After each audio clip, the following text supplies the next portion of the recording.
వేగమే ప్రత్యక్షమయ్యాను. ఆ జనని శంఖచక్ర గదాకమలములు ధరించి రక్తాంబరధారిణి అయి దివ్యమాల్య విభూషిత అయి దేదీప్యమానయే ఒప్పెను. శ్రీదేవి ప్రసన్నవదనంతో అమృతర వచనములతో దేవతల్ని గూర్చి ఈ విధంగా పలికెను. ఓ దేవతలారా, భయము విడువడు, మీకు సిరి సంపదలను సుఖశాంతులను కలిగించదను అని పలికి సింహాసనాసీనయై జగదేకమాత వెంటనే మదగర్వితులకు రాక్షసులున్న చోటికి వెళ్ళెను.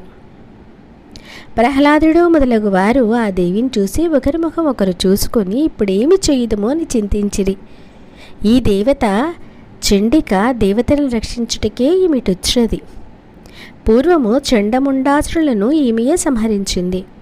పూర్వము ఈ తల్లియే వంకర చూపుతో మదకైటపులను తెగరార్చింది. ఇప్పుడు ఈమె తప్పక మన అంతు తేల్చగలదు అని ఇట్లు చింతాపర